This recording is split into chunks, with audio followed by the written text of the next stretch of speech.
तो सर जैसे आपको पद्मश्री के अलावा अगर हम अवार्ड्स की बात करें तो क्या क्या अवार्ड्स और मिले हैं? तो जब मुझे पहला जो टूर मिला पाकिस्तान। जो हाँ वो पाकिस्तान मिला तो मैं रोने लग गया। मैंने कहा, भाई मैं तो नहीं जाना चाहता। उस दौरान मेरा राजीव जी से मुलाकात हुई क्या बात। और मेरी सोनिया जी से मुलाकात हुई। पेरेंट्स चाहते थे मेरे डॉक्टर बनाना। भारत सरकार की तरफ से ऐसा कोई पहल नहीं है कि भाई आपको किसी कॉलेज में या यूनिवर्सिटी में ये इस तरह की कला को के बारे में हम लोग प्रशिक्षण मिले या बच्चों को सीखने को मिले। उसका अफसोस के साथ कहना चाहूँगा कि जो हमारे नौजवान तबका है उनको कोई अच्छे गुरु नहीं मिल रहे।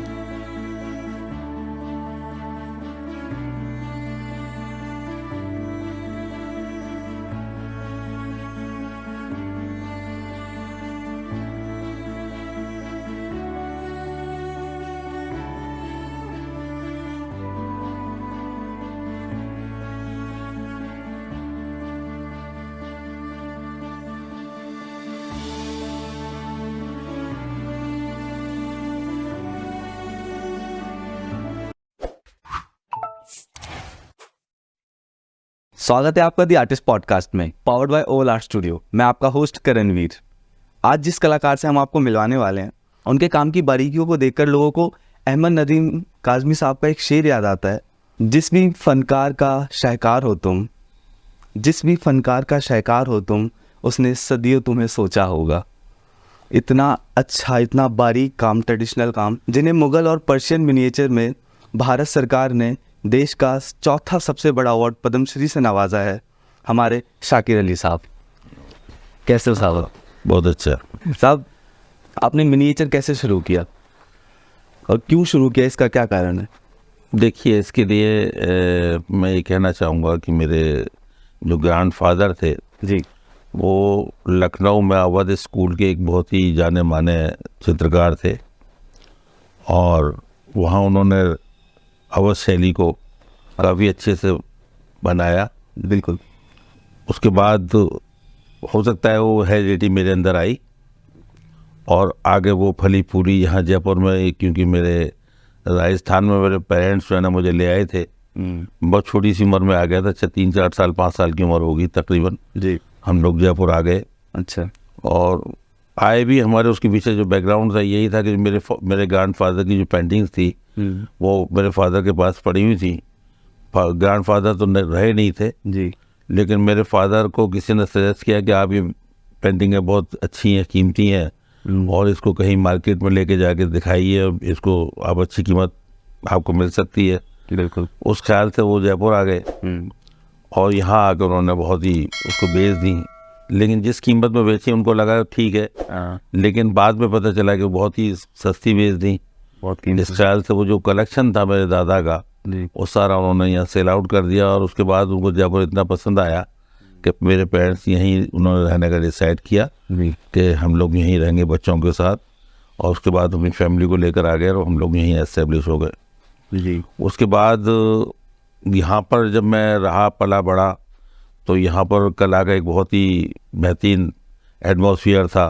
हर तरफ कढ़ाई कला थी। बिल्कुल। यहाँ के किले हैं या यहाँ की जो भी सीरीन है, जगह देखने लायक है, जो यहाँ के महलात है, बिल्कुल, वो इतने खूबसूरत, इतने कलाकारी की हुई है कि उसको देखकर कहीं ना कहीं कोई भी कलाकार जो है ना, जिसके अंदर अगर थोड़ी सी भी कला की भावना है जी, तो वो निकल के ज़रूर आती है वापस। मेरे अंदर भी शायद ऐसा ही हुआ होगा। पढ़ाई जैसे शुरू करी, पढ़ाई चलती रही। पेरेंट्स चाहते थे मेरे डॉक्टर बनाना, जी, लेकिन डॉक्टरी में वहाँ भी कहीं ना कहीं कला थी। मैं जो डायग्राम थे, बायोलॉजी के चार्ट थे, वो बहुत ही वो आप करते थे। खूबसूरती अंदाज में बनाता था और बहुत उसमें भी उस टाइम में मुझे आर्ट कंपटीशन में मुझे प्राइजेज मिले। जी, तो कलाकार था वो, बाहर आना चाहता था। बिल्कुल। लेकिन जैसे तैसे मैंने अपनी ग्रेजुएशन पूरी करने के बाद में पूरी तरह से अपनी कला के ऊपर फोकस किया और फिर मैंने अब मेरे जो गुरु थे यहाँ 2-3 लोग थे ऐसे जो नामी ग्रामी थे जी। तो उनसे, जैसे वेदपाल शर्मा जी थे, बन्नू जी, हाँ। वो मिनीचर के बहुत अच्छे आर्टिस्ट थे। लेकिन मेरे पहले जो गुरु थे वो राम गोपाल विजयवर्गीय थे, जो कि बंगाल स्कूल के आर्टिस्ट थे। लेकिन उन्होंने जब मुझे देखा कि इसका रुझान बंगाल शैली में या कुछ दूसरी शैली में नहीं है, तो उन्होंने मुझे सजेस्ट किया कि आपका रुझान जो है वो मिनीचर की तरफ है, लघु चित्रकारी की तरफ है, तो आप उधर क्यों नहीं जाते। बिल्कुल। तो मैंने उसके लिए प्रयास किया। तो उसके जाने माने जो चित्रकार थे राम वेदपाल जी शर्मा जी, उनके पास जाके बन्नू जी के पास में जाके बैठने लगा।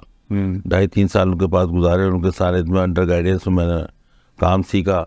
जो मुझे आता था उसके अलावा मुझे जो नहीं आता था वो सारी उसकी कला की बारीकियाँ उनसे सीखी। और उसके बाद से मैंने प्रॉपर तरीके से अपना पूरा फोकस मिनीचर के ऊपर किया। आपने सवाल किया कि मिनीचर क्यों पसंद आई मुझे, मैंने क्यों स्टार्ट की। उसका जवाब यह है कि मिनीचर जो पेंटिंग है उसमें काफ़ी बारीकी होती है, बहुत ही इंटीग्रेशन होता है, काफ़ी डिटेल के साथ काम किया होता है। तो जब उसको देखने के लिए, उसकी बारीकी देखने के लिए हमको मैग्नीफाइंग ग्लास का इस्तेमाल करना पड़ता है। जब हम उस मैग्नीफाइंग ग्लास से देखते हैं तो हम पाते हैं कि उसके अंदर उसके चेहरे में जो उसकी जो एज रिंकल्स भी दिखाई देते हैं। अगर आप और गौर से देखें तो स्किन टेक्सचर दिखाई देगा। आँखें अगर देखेंगे जो आई बॉल है उसमें भी एक रेटिना दिखाई देगा। और बल्कि आँखों की पलकें, भौं के बाल, या जो कनपट्टी पे जो बाल आते हैं या सर के बाल, वो भी एक सिंगल ब्रश जो हेयर ब्रश जो है ना उससे निकाला होता है। बहुत बारीकी में, बहुत छोटे स्मॉल साइज का चेहरा होता है और उस चेहरे में सही डिटेल्स होती है। तो वो चीज़ें मुझसे बहुत प्रभावित हुआ और मेरा ये प्रयास रहा कि भाई जितना बारीकी के साथ, इंटीग्रेशन के साथ, जितने डिटेल के साथ काम किया जाए उससे लोग प्रभावित होंगे, जैसे मैं भी हुआ जी। तो इसी प्रक्रिया को लेके मैंने उस काम पे ज़्यादा फोकस किया और जितनी भी आप मेरा वर्क देखेंगे उसमें काफ़ी डिटेल मिलेगी। आप कहते भी हैं कि सर कि चने का जो टुकड़ा होता है ना, उसके टुकड़े के साइज जितना फेस बनाते हैं मेरी जी बिल्कुल, इतना बारीक काम किया जाता है। बिल्कुल, बहुत छोटा सा फेस होता है और उसके अंदर उसके एक्सप्रेशंस लाना, वो बहुत, और आई का जो डायरेक्शन है वो सही रखना। दूसरी बात ये है कि साथ साथ उसको साथ, जैसे अगर मैं मुग़ल शैली में पेंटिंग बना रहा हूँ जी, तो मुग़ल शैली ही उसमें लाना, क्योंकि अलग अलग स्कूल, अलग अलग शैलियाँ होती हैं। हर शैली का एक अलग अंदाज होता है, अलग उनको नक्श जो होते हैं उनसे पहचाना जाता है, आंखों से पहचाना जाता है। तो वो चीज़ें जो है ना उनको ध्यान रखते हुए, उसको मेंटेन करते हुए हम अगर उसमें जब इतनी बारीकी के साथ, डिटेल के साथ, पेशेंस के साथ काम करते हैं तभी वो चीज़ ला पाते हैं। अगर हमने मुग़ल बनाना है तो मुग़ल शैली का पूरा ध्यान रखना पड़ेगा। उसकी आंखें भी मुग़ल स्टाइल की होंगी, उसके लिबास भी मुग़ल स्टाइल के होंगे, उसकी कलर स्कीम भी मुग़ल स्टाइल की होगी। तो ये मुग़ल मिनिएचर और पर्शियन मिनिएचर में कुछ डिफरेंस है? बिल्कुल, इसका क्या है, इसके लिए एक पीछे एक हिस्ट्री ये है कि जब मुग़ल यानी बाबर जी 1526 में जब यहाँ इंडिया में आए वो, तो बाबर आने के बाद में कुछ अपने साथ पर्शियन आर्टिस्टों को साथ लेकर आए जी, क्योंकि जैसा उनका जो दरबार होता था तो उस वक्त फोटोग्राफर तो कोई थे नहीं थे। तो जो कलाकार होते थे वो साथ चला करते थे हर जगह। तो जो भी कोई सीन होते थे, चाहे वो शिकार का हो, चाहे वो दरबार का सीन हो, या कोई रोमांटिक सीन हो, या हरम का सीन हो, तो वो ड्रॉ करते थे और बनाते थे पेंटिंग, और फिर वो दरबार में जो भी उनके बादशाह थे उनके सामने पेश किया करते थे। तो जो दरबारी कलाकार थे, पर्शियन आर्टिस्ट, इंडिया में आए जी, और आने के बाद में उन्होंने यहाँ पर रहकर काफ़ी अच्छा काम किया। वो सारी जो मंजर कशी होती है, इसको देखने के बाद लगता है कि हाँ, हमने वो जो सीन देखा उसको वैसे का वैसा उतार दिया करते थे। कौन कौन कोर्टियर्स होते थे, दरबार में कितने लोग आए, उनके सबके अलग अलग चेहरे, अलग अलग डिटेल, वो सारी चीज़ होती थी, तो वो बनाया करते थे। उसके बाद फिर हमारे जो भारतीय कला चित्रकार थे वो भी उनके साथ मिल के काम करने लगे। तो फिर वो जो उनकी जो शैली शुरू में आए थे वो पर्शियन शैली थी जी, लेकिन जब उन्होंने भारतीय कलाकारों के साथ मिल के काम किया और बहुत ज़्यादा रियलिस्टिक, क्योंकि उनकी शैली में मंगोल स्टाइल था और जो हमारी जो मुग़ल शैली थी उसके अंदर भारतीयता ज़्यादा थी। बिल्कुल, तो दोनों का मिक्स करके जो मिक्सचर हुआ उससे मुग़ल शैली का उत्पत्ति, मुग़ल शैली निकल के बाहर आई। तो सर जैसे आपको पद्मश्री के अलावा अगर हम अवार्ड्स की बात करें तो क्या क्या अवार्ड्स और मिले हैं? देखिए, अवार्ड्स तो बहुत सारे मिले। मैं जहाँ जिस कंट्री में मैंने इंडिया को रिप्रेजेंट किया जी, सभी जगह से मुझे प्राइज़ मिले। जैसे मैं फर्स्ट अपना इंसिडेंट बताऊँ, पहली बार मुझे जो है ना सार्क में पाकिस्तान भेजा गया। अच्छा, 92 में जी। तो बाद में जब मैं जाने लगा तो मेरा पासपोर्ट भी नया था, पहली बार मैं बाहर जा रहा था। तो जब मुझे पहला जो टूर मिला, जो हाँ वो पाकिस्तान मिला, तो मैं रोने लग गया। मैंने भाई मैं तो नहीं जाना चाहता, क्योंकि मैं अभी शुरुआत है और पहला स्टैम्प भी अगर पाकिस्तान की लग गई तो पता नहीं आगे कोई वीज़ा मिलेगा कि नहीं मिलेगा। लेकिन मेरे जो जिसके थ्रू मैं जा रहा था, मिनिस्ट्री ऑफ एक्सटर्नल अफेयर्स ने मुझे भेजा था, अरेंज किया था ये टूर। तो उसमें हम लोग भारत के तरफ से रिप्रेजेंट कर रहे थे और इंडिया की तरफ से रिप्रेजेंट कर रहे थे। तो उन्होंने कहा ऐसे कुछ नहीं है, आप देश का नाम रोशन करना, अच्छे से करके आओ और पार्टिसिपेट करो और ज़रूर जाना चाहिए आपको। बिल्कुल। तो उन्होंने जब थोड़ा सा मुझे तसल्ली दी तो मैं गया इस्लामाबाद और वहाँ से मैंने फर्स्ट प्राइज़ जीता। अरे लकीली तो 7 कंट्रीज़ के जो थे, जो लोग आए हुए थे अलग अलग देशों के, उनके साथ कंपटीशन था। वहाँ की पाकिस्तान के जो कलाकार थे उनके साथ मेरा कंपटीशन था, लेकिन मैंने उनको सबको से आगे निकला, फर्स्ट प्राइज़ जीता क्या वहाँ पर।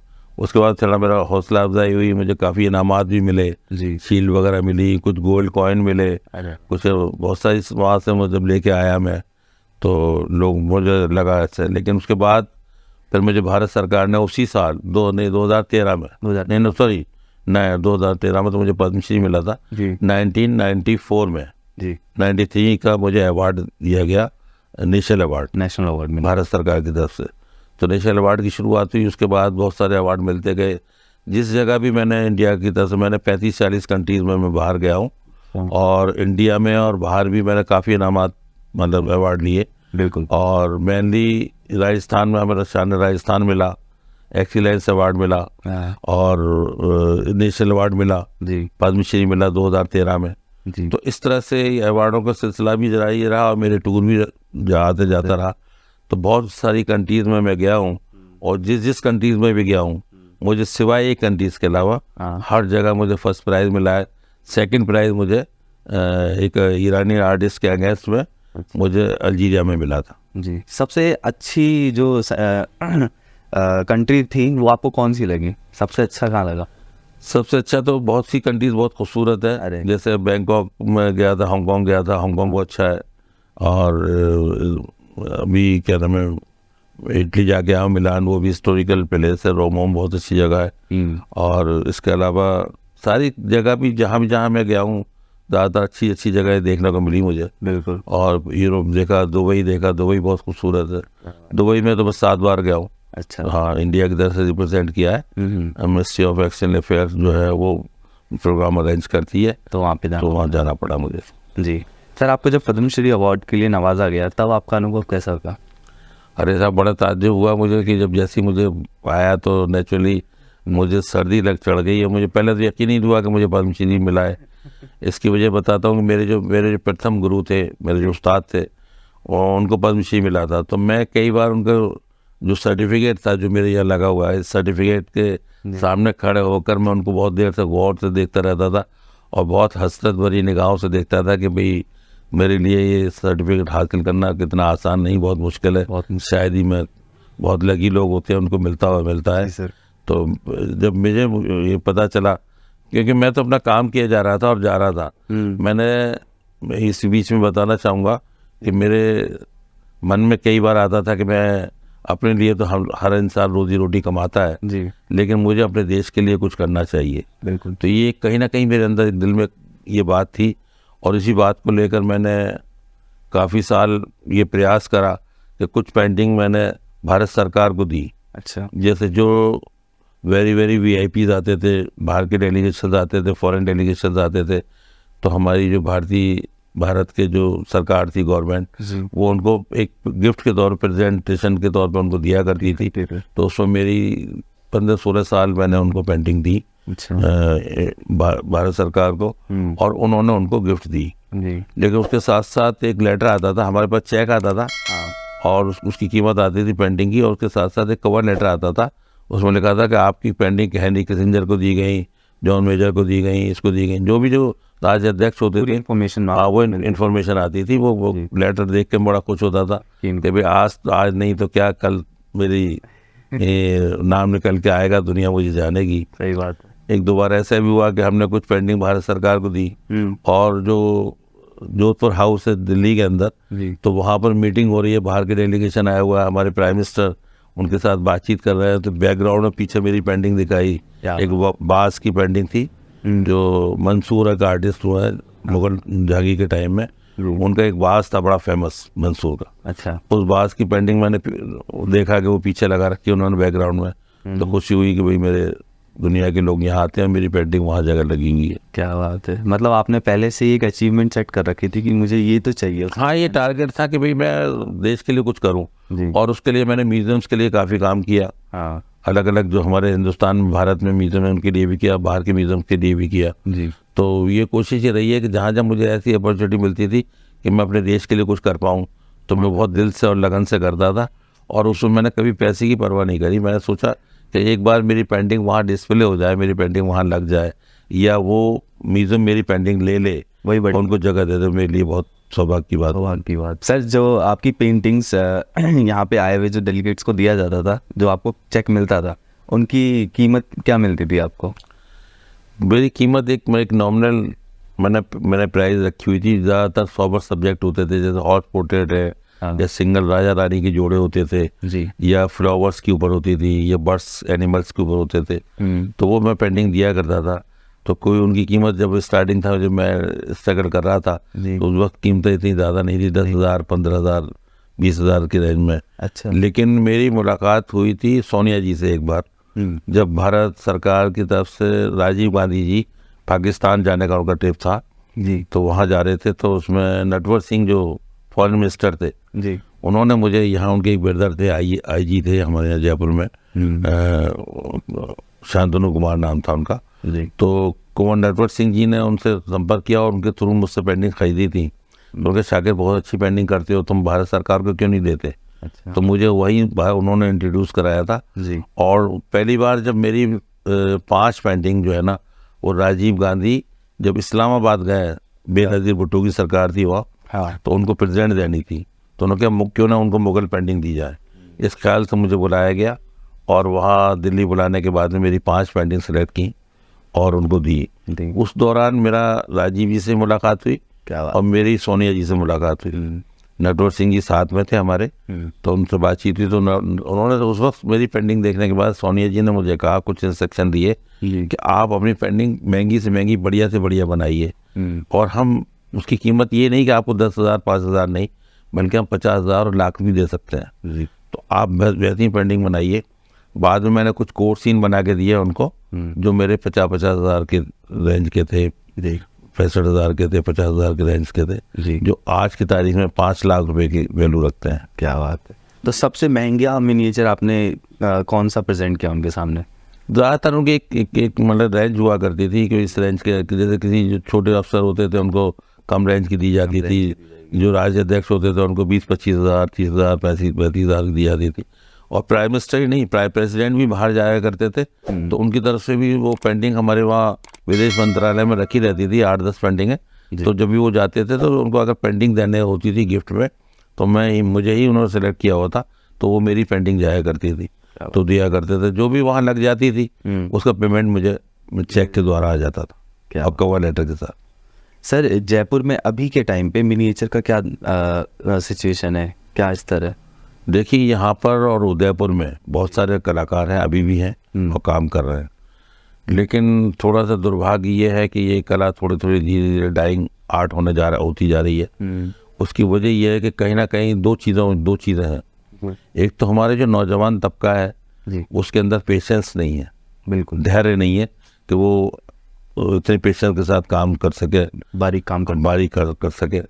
दूसरी क्या है कि भारत सरकार ने हमारे कहीं भी किसी भी इंस्टीट्यूशन में ये मिनिएचर पढ़ाने के लिए कोई क्लासेस या कोई भी इंस्टीट्यूशन ऐसे नहीं खोले हुए हैं जिसमें हम लोग जाके वहाँ लेक्चर दें या उनको सिखाएं या पढ़ाएं। हम अपने लेवल पर लोगों को ट्रेनिंग देते हैं, सिखाते हैं, जो इंटरेस्टेड है, जो हमारे पास आते रहते हैं, उनके साथ क्लासेस करते हैं, वर्कशॉप करते हैं, उससे सिखाया जाता है उनको।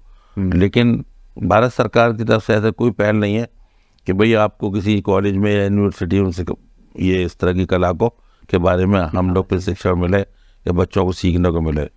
तो हमारे उसके अंदर तो होना चाहिए, सिलेबस में भी होना चाहिए, वो भी नहीं है।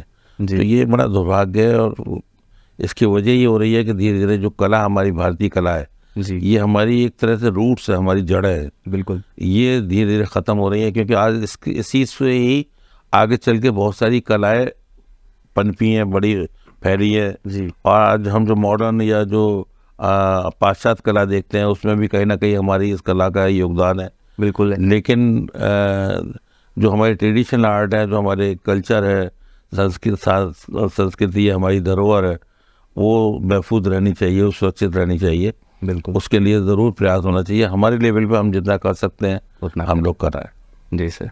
सर आपके परिवार में कौन कौन है? मेरे परिवार में बच्चे हैं और मेरी पत्नी है, मदर फादर थे। मदर भी मेरी रिसेंटली एक्सपायर हो गई, मदर फादर हैं। जी। और बच्चे क्या करते हैं? बच्चे वैसे तो अभी जॉब करते हैं मल्टीनेशनल कंपनीज में, जी। लेकिन बच्चों में भी हेरिडिटी आई है। मेरा बड़ा बेटा जो है वो बहुत ही अच्छी पेंटिंग करता है, उसकी पेंटिंग है मेरे पास अभी। जी। जब वो फ्री था, जब उसने एजुकेशन कंप्लीट कर लिया अपना, ग्रेजुएशन वगैरह पोस्ट ग्रेजुएशन किया, उसके बाद में इंजीनियरिंग करने के बाद में वो उसको जॉब नहीं मिला तो 3 साल वो घर में रहा। 3 साल में रह के उसने बड़ी खूबसूरत पेंटिंग बनाई है। जी। तो उसके अंदर भी कहीं ना कहीं हेरिडिटी आई है मेरी। क्या बात। सर ये कोरोना के टाइम पे जब सब कुछ खत्म बंद हो चुका था, सब लोग घर पे थे, तब आपने अपने आर्ट को कैसे परसीव किया था? देखिए, यहाँ बड़ा एक अजीब एक्सपीरियंस था। ये दुनिया में जो इस तरह की महामारी फैली थी बहुत ही दुखद थी। जी। लेकिन उस ड्यूरेशन में हमको अपने घर रहने का एक मौका मिला, अपने बच्चों के साथ टाइम स्पेंड करने का टाइम मिला। घर में कभी किचन में जाके झांकते नहीं थे। पत्नी हमारी जो है वो अंदर नहीं जाने देती, किचन में नहीं आती थी। जी। उस टाइम हमने किचन में भी साथ में काम किया, खाना बनाया, कुछ नई चीज़ें बनाने की कोशिश करी। जी। तो ये हुआ। और उसके अलावा उनके साथ, बच्चों के साथ टाइम, और पुरानी बातें, उसी ड्यूरेशन में मेरी माँ जो थी ना आ जाती थी। कभी माँ के पास बहुत कम वक्त दे पाता था, मिलता था ऐसे ही फॉर्मली, लेकिन मेरी माँ को मैं पास लिटा लेता था, बातें करता था उनसे। पुराने जो मेरे बचपन की किस्से थे वो सुन, जो मैंने मेरी माँ को तकलीफ भी मैं देखा और जो खुशी में देखा, वो सारी बातें मुझे याद आती थी। और वो पुराने लोग भी, बहुत बहुत पुराने लोग जो जिनको मैं भूल चुका था, वो भी याद आए। और उनके साथ उनको याद करके उनसे फ़ोन पे बातें भी हुई। उनकी कोशिश करी मैंने कि किसी तरह उनके नंबर मिल जाए मुझे। उसमें प्रयास किया लोगों से बात करने का। और उस ड्यूरेशन में कुछ नई चीज़ें सोचने का एक मौका मिला कि मैं और क्या बेहतर कर सकता हूँ। या पहले तो शुरू टाइम में तो बहुत दहशत रही। बिल्कुल। कि भाई ऐसा लगता था मौत सामने टर्न अप कर रही है, क्या होगा और क्या होगा, क्या कौन कौन रहेगा, कौन नहीं रहेगा। सही। तो ये चीज़ें हैं, लेकिन एक कॉन्फिडेंस था। एक हमारी मदर और ये कहती भाई ऊपर वाला जिसको चाहेगा उसको बुलाएगा, और जिसकी आ गई है वो जाएगा। सही बात। तो चाहे पहले जाए या बाद में जाए, लेकिन जाना है। मौत से किसी को डरना नहीं चाहिए। मौत तो बरहा के आनी है, तो आप इसके लिए हमेशा तैयार रहिए। तो वो हौसला देती रहती थी, बात करती थी, पुराने किस्से सुनाती थी। कई किस्से उनके साथ भी हुए हमारे, बड़ी पुरानी बातें थी। एक बचपन का एक हादसा था मेरा, अगर आप बताओ, अगर आप याद है। तो एक बार ऐसा हुआ कि मेरी वालिदा बहुत परेशान थी। वालिद हमारे रतलाम में कहीं रहते थे। तो उस वक्त कोई मनी ऑर्डर या कोई ऐसा नहीं था कि आप ट्रांसफ़र कर दो। तो मनी ऑर्डर आया करते थे, मनी ऑर्डर के जरिए पेमेंट आता था। तो वो आने में बहुत दिक्कत हो गई, बहुत परेशान थी, बड़ी खुददार थी, किसी से मांगती नहीं थी। तो वो हमारे जो चाचा बाबा जो थे, जो रिलेटिव थे, उनसे उन्होंने कभी ये हाथ नहीं फैलाया कि मुझे ज़रूरत है। किसी ख़ास सहेली से मदद ले ली, या फिर वो दूर के जो रिश्तेदार होते थे उनके पास उन्होंने उम्मीद करी कि भाई वहाँ चले हैं, वहाँ फला जगह चलते हैं। तो यूपी में एक जगह है भैंगाँव करके, तो वहाँ और जाने लगे। तो मैं और मेरी बहन भी थी छोटी, हम 2 ही बच्चे थे। तो हम दोनों को छोटे छोटे से लेके गई और वहाँ पहुँची उस गाँव में। तो वहाँ पर गाँव में 7 बजे लोग सो जाते हैं। हाँ, जल्दी से जाते हैं। तो वो स्टेशन में पहुँची, हम लोगों ने जिद करी, तो हमको उन्होंने बाजार जो भी सामान था, जो पैसे खर्च कर दिए। इतने पैसे उनके पास नहीं बचे कि वो तांगे से उस गांव तक जाती, क्योंकि गांव की दूरी तकरीबन 6-7 किलोमीटर थी जो बस्ती, और शाम स्टेशन से। और शाम का वक्त हो गया, वहाँ पहुँचने के बाद सारे लोग सो गए। अरे, और सो गए। और सोने के बाद में हम उन्होंने जाके दरवाज़ा पीटा, ये करा, बहुत बड़े बड़े लंबे घर और कोर्टयार्ड बने हुए हैं। हाँ। उसके पीछे जाके मकान है। तो वो उसमें कुंडी बजाई, लेकिन कोई उठाई नहीं। पूरी रात हमने बाहर, जो आंगन था, वो चौक था, उसमें एक तख्त पड़ा हुआ था। तो उसके ऊपर मैंने, मेरी माँ ने और मेरी बहन छोटी थी, हमने चारों ने उसी पर रात गुजारी। और रात गुजारी तो जो है ना, वहाँ पर हमको किस तरह गुजारी वो, हम तो सो गए थे, छोटे छोटे थे, वो पूरी रात जागते रही। उसके बाद उन्होंने जो वक्त काटा तो वो बात उन्होंने अभी इस कोविड के दौरान वो किस्सा आप भूल चुके थे, भूल चुका जिक्र था। अभी किया था। तो जिक्र किया तो मुझे याद आया कि उन्होंने उनसे बात करी तो उन्होंने हाँ कि भाई वो बड़ा ऐसा था। फिर मैंने 100 लोगों को बड़ा डांटा, जब वो लोग जल्दी जाके जाते थे, उन्होंने देखा भाई ये लोग बाहर सो रहे हैं, अंदर ले गए, उनसे लड़ी कि भाई हम रात भर ऐसे पड़े रहे बाहर। तो एक वो वक्त जो था वो माँ का वो याद आया मुझे बड़ा, और उस वक्त याद आया कि जो है ना बचवा से इस तरह के बहुत सारे इंसिडेंट थे जो उन्होंने जिक्र किए, बातें करी, कुछ लोगों के साथ अच्छे ताल्लुकात रहे वो भी बताए, जो गलत रहे वो भी बताए सब कुछ। तो ये एक दौर ऐसा था कि उसमें वो सब चीज़ें याद आई, और वो मेरे लिए बड़ी मतलब जहाँ शिक्षाप्रद थी, नसीहत आमेज थी, उतना कुछ सिखाने वाली भी थी। सर, अब कला जगत की कुछ बात करते हैं कि ट्रेडिशनल आर्ट और अभी के टाइम की जो कंटेम्प्रेरी आर्ट है, उन दोनों के बीच का जो फ़र्क बढ़ता जा रहा है वो अभी के टाइम के लिए कितना बुरा है? देखिए ऐसा है, कला तो हमेशा जीवित रहती है जी। और सारी कलाओं को मैं पसंद करता हूँ, चाहे वो ट्रेडिशनल आर्ट हो, चाहे विजुअल आर्ट हो, चाहे मॉडर्न आर्ट हो, या कोई भी हो, पोर्ट्रेट आर्ट हो, तो वो सारी कलाएं सब अच्छी हैं। और कलाओं में जो रंग भरते हैं अपनी अपनी सोच, अपने नज़रिए से, तो मेरा मानना ये है कि ईश्वर से, खुदा से बढ़ के कोई कलाकार नहीं है, कि उसकी जो उसकी प्रकृति है उसी से हम इंस्पायर्ड होकर अपनी पेंटिंगें बनाते हैं, उसी से कलर चुराते हैं। उसने जो भी आज बर्ड्स में फूलों के अंदर जो कलर रंग रोगन जो उसमें जो पेश किया है, दिखाया है, उससे इंस्पायर्ड होकर ही हम लोग सब पेंटिंग करते हैं, कलाकार करते हैं। तो कला तो कोई भी बुरी नहीं है, कला सब अच्छी है, बशर्ते ये है कि एक दौर गुजरता है। हर इंसान जो है ना, कभी वो मॉडर्न पसंद करता है, कभी वो ट्रेडिशनल पसंद करता है, कभी कंटेम्प्रेरी आर्ट पसंद करता है, कभी एब्स्ट्रैक्ट पसंद करता है।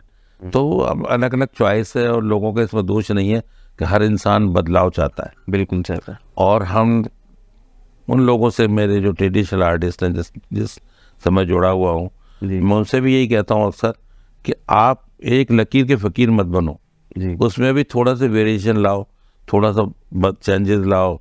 उतरा ये नहीं कि जो मेरे फादर करते थे, मेरे ग्रैंडफादर करते थे, वही मैं करता चला हूँ, ऐसा नहीं होना चाहिए। आर्ट का तो काम ही है, काम ये है, थोड़ा बदलाव ज़रूरी होता है। बिल्कुल।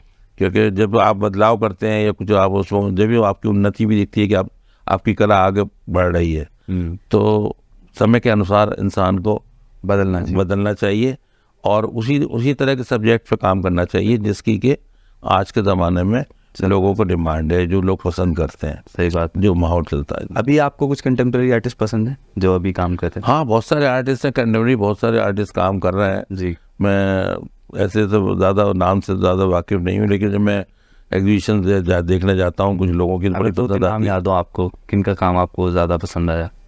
नहीं जी, अच्छा है, सभी आर्टिस्ट अच्छे हैं, जितने भी एम ए हुसैन हुए हैं, जो रज़ा हुआ है, सुजा हुआ है, या जो भी मेहता हुआ है, ये सारे लोग बड़े अच्छे आर्टिस्ट हैं। लेकिन मैं उनको छोड़िए, वो तो एक नामी गिरामी, उनको एक एक्सपोजर मिला है। जी। आप मिले उनसे? हाँ, कुछ लोगों से मिला हूँ मैं जी। और बाकी जैसे अब हमारे नौजवान के हैं, वो भी बहुत शानदार बच्चों को सिखाते हैं रियलिस्टिक, और उस पर काम कर रहे हैं, उनका बड़ा फोकस है। तो मैं जो ये देख रहा हूँ, जो कहना चाहता हूँ वो मेरा ये है कि जो हमारी नई जनरेशन है उनके अंदर काफ़ी टैलेंट है, बिल्कुल, और काफ़ी काबिलियत है, और उनको ज़रूरत है थोड़ा सा पॉलिश करने की, जी, थोड़ा तराशने की। वो खुद अपने हाथ पैरों से अपनी मशक्क़त से कर रहे हैं, लेकिन ये मैं बड़े उसका अफसोस के साथ कहना चाहूँगा कि जो हमारे नौजवान तबका है जी, उनको कोई अच्छे गुरु नहीं मिल रहे। अच्छा, क्योंकि ये भी एक अच्छे होनहार बच्चे को, स्टूडेंट्स को अगर अच्छा गुरु मिल जाए, ये सौभाग्य की बात है। और अगर अच्छे गुरु को एक अच्छा शिष्य मिल जाए, ये भी सौभाग्य की बात है जी। तो कहीं तो ऐसा हो रहा है कि अच्छे टैलेंट है लेकिन गुरु नहीं मिल रहे, दिशा नहीं दिखा रहे सही। कुछ गुरु ऐसे हैं वो खुद ही आगे अपने आप को आगे बढ़ रहे हैं, और जो सिखा रहे हैं, जो उनके स्टूडेंट हैं उनको आगे मार्गदर्शन नहीं कर रहे, सही दिशा में नहीं ले जा रहे उनको। तो ये उनकी बड़ी अफसोस है। मैं तो ये चाहता हूँ कि भाई जिस लेवल में मैं पहुँच गया हूँ, कम से कम मैं जो मेरे पीछे आने वाले हैं, मैं उनसे और उनको भी आगे, उससे भी आगे ले जाऊँ जी। तो मेरा तो ये प्रयास रहता है, बिल्कुल, और ऐसा होना चाहिए। और हर गुरु से मैं एक्सपेक्ट करता हूँ कि हर गुरु को चाहिए कि वो खुद तो नहीं बन पाता। गुरु की खास बात है जी कि वो खुद अंधेरे में रहकर अपने बच्चों को रोशनी देता है, बिल्कुल, आगे बढ़ाता है। यही अच्छे गुरु की एक खासियत है। खासियत है। सही। तो ये थे हमारे साकिर अली साहब। बहुत बहुत शुक्रिया सर आपके इतने कीमती वक्त के लिए। बहुत अच्छी बातें आपसे जानने को मिली, सीखने को मिली। बहुत शुक्रिया सर। नहीं, बहुत अच्छा लगा कि आप ओवल आर्ट स्टूडियो से हैं जी और दिल्ली में रहकर आप इतना अच्छा अनूठा प्रयास कर रहे हैं, जो बहुत ही सराहनीय है, जैसे मैंने आपसे जिक्र किया।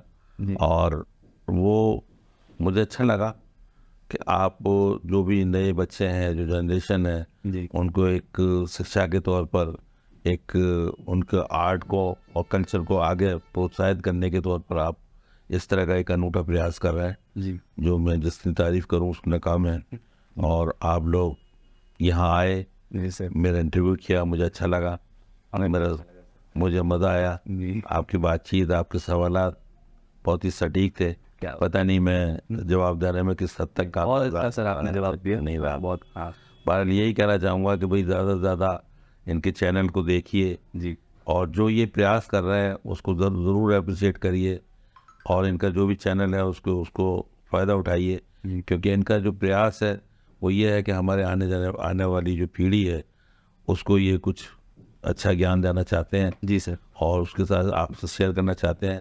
तो आप लोगों का भी बस यही प्रयास होना चाहिए कि इस चैनल को बहुत अच्छे से ध्यान से देखें और इनकी जो बातें हैं और जो ये इनकी कोशिश है वो उनको सराहें, और अगर अच्छी लगती हैं तो इनके लिए क्लैपिंग करें, तारीफ़ करें इनकी, और अगर सीखने का मिलता है तो बहुत ही बढ़िया बात है, जी सर। और जो कुछ बुरा लगता है उसको जाने दें। बहुत शुक्रिया सर। बहुत बहुत शुक्रिया।